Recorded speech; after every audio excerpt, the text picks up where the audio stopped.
Halo, jumpa lagi dengan saya, Nasgian Junedi di kanal YouTube dan TikTok saya.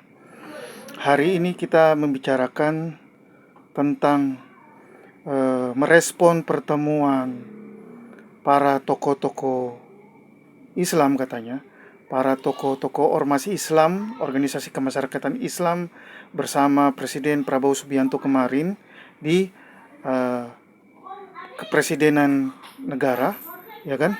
Setelah mereka juga pertemuan dulunya di Hambalang ya, waktu Agustus 2025 kemarin tanggal 30, merespon terkait waktu itu orang-orang lagi pada demo dan sangat menyeramkan lah situasi akhir Agustus 2025 itu. Sekarang mereka pertemuan lagi lagi-lagi untuk memperjelas apa itu Board of Peace, kenapa Indonesia masuk di dalam Board of Peace, di bawah komando Donald Trump dan dipaksa harus bayar. Lagi-lagi itu uang negara, walaupun Pak Purbaya sebagai Menteri Keuangan bahwa Board of Peace itu nanti pakai biaya negara sekitar 70 lebih triliun rupiah, pakai Kementerian Pertahanan katanya di bawah Pak Safri Samsudin sebagai komandan atasannya Presiden Prabowo Subianto.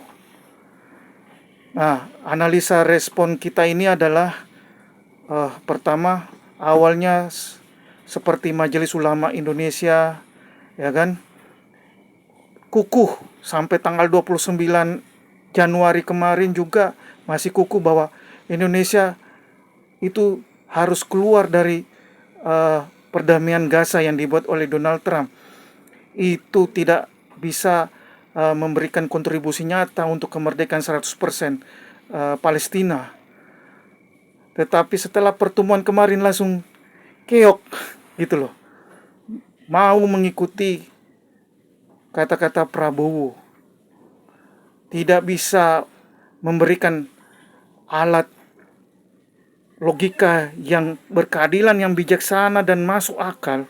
Bagaimana politik bebas aktif Indonesia itu bisa jalan. Termasuk ormas-ormas yang kemarin datang. Ya mohon maaf, saya bagian daripada umat Islam juga. Dan saya biasa ketemu sama para kiai-kiai itu untuk ngurusin masalah terorisme lah, untuk diskusi bicara keagamaan dan kebangsaan bagaimana, rakyat bagaimana, umat ini diurusnya bagaimana, ya kan, mendidiknya bagaimana. Tetapi yang dilakukan ulama-ulama sekarang dengan ormas-ormas Islam ini enggak jauh dari apa yang sudah dilakukan ketika Agustus kemarin sebagai anti klimaks dan mencoba istilahnya tidak menyelesaikan masalah, tapi bagaimana apa yang keinginan pemerintah diikutin.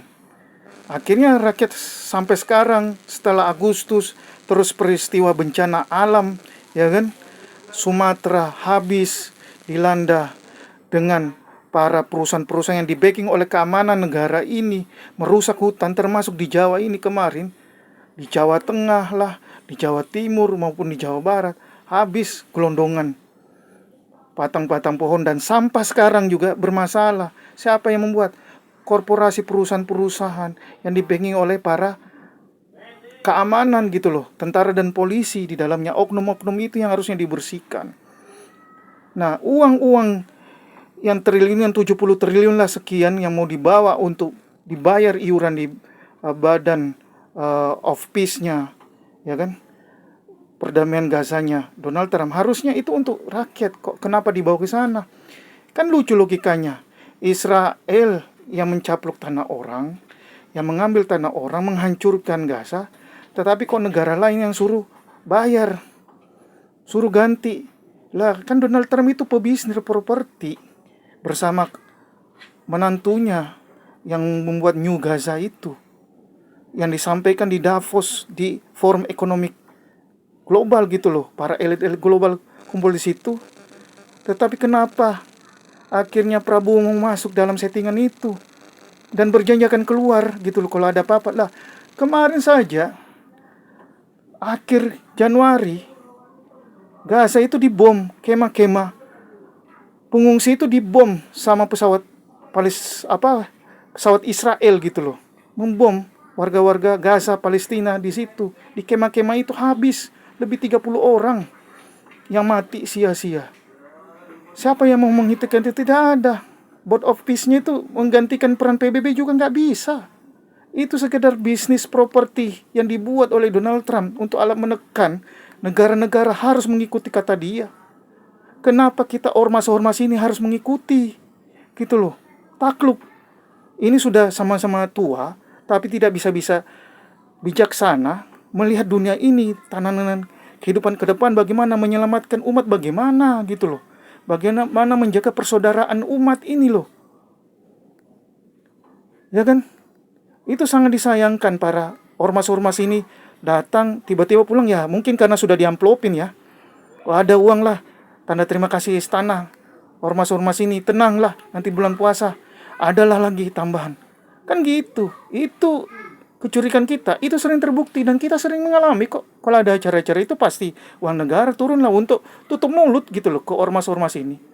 Artinya peran-peran ulama, peran-peran kebangsaan ini hilang. Dan di mana anak mudanya hari ini? Dihilangkan dalam peta pertarungan global ini. Anak-anak mudanya harusnya diberi kesempatan untuk berkiprah gitu loh. Yang tua ini sebagai penuntun aja. Tapi ini kan mau diambil dengan jurus mabuk kekuasaan Donald Trump. Akhirnya ya Prabowo Subianto di dalamnya gitu loh, mabuk kekuasaan juga akhirnya. Udahlah gini-gini.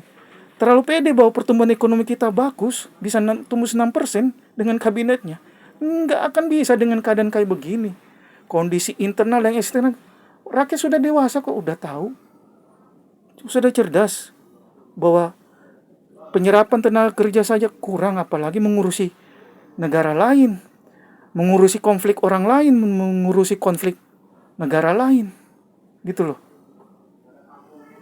Jadi tidak ada sebenarnya kebijaksanaan dan kedewasaan dalam bagaimana kita bebas aktif, tapi tidak menuruti kata kehendak-kehendak negara-negara besar ini. Dan sayangnya para tokoh-tokoh nasional yang kemarin yang sudah bertemu, ya kan, yang oposisi, dan itu ternyata orang-orang Roy Suryo bertarung masalah ijazah palsu dan bagaimana pemberantasan korupsi ke depan.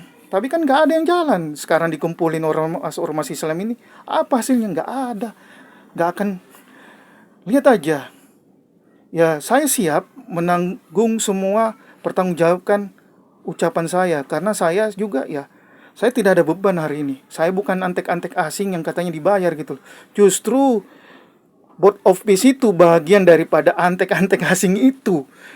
Dan semua ormas akhirnya mengikuti apa kemauan elit global. Antek-antek global itu. Ya, kita tetap waras. Dan kita nggak akan keder kalau masa ijazah palsu dijadikan tersangka, ya itu urusan dia. Keder mungkin jadi tersangka Roy Suryo melawan Jokowi kan. Tapi Jokowi juga lagi keder juga gitu loh, kalau dia kalah gitu loh dalam posisi itu. Nah, geng-geng Hambalang melawan geng-geng Oslo ini, jangan rakyat juga dikorbankan di tengah-tengah gitu loh pertarungannya Prabowo. Kita tahu kok bisa menganalisa. Jangan cuma saya yang disalahkan ya. Podcast-podcast itu juga yang sudah menganalisa terlalu jauh. Dan benar itu, 50% ucapan netizen itu di sosial media itu benar adanya. Masa kita juga mau bersama Donald Trump yang sahabatnya Epstein gitu kan. Dan terungkap di Epstein file bahwa Indonesia juga disebut, kayak Bali, Indonesia, dan para elit-elit yang ada, perusahaan-perusahaan dan CEO di Indonesia ini di dalamnya gitu loh. Ya kan? Itu orang-orang itu bermasalah. Ya kan, bermasalah secara moral di Epstein file, dan itu bisa dibuktikan sebenarnya bagaimana Donald Trump itu bersahabat dengan Epstein dan varian misalnya intel dari Mossad dan CIA yang bermain di situ dalam pertarungan elit global ini. Dan rakyat-rakyat kecil ini, anak-anak kecil ini dikorbankan untuk kesenangan para elit-elit global ini. Ya itu saja dari saya, sudah panjang lebar kita obrolan kita, gitu kan. Masa kita masuk ke dalam settingan orang-orang nggak waras ini gitu loh. Fakta itu sudah dibuka sama FBI. Kalau FBI itu institusi resmi negara Amerika Serikat mengungkapkan itu, bahwa ada data-data intelijen yang bocor dan jutaan file itu yang terbuka di mata publik dan bisa diakses. Sekarang kita analisa sendiri, berpikir logistik, tapi gerakan rakyat yang sehat dan berpikir waras, mari kita bersatu, ya kan, berkonsolidasi menghadapi ancaman-ancaman global yang memaki kaki tangannya oleh antek-antek lokal, oligarki lokal, elit-elit lokal ini yang mencoba menghisap dan menghabisi rakyat dan kepribadian bangsa Indonesia. Salam akal sehat, salam merdeka selalu.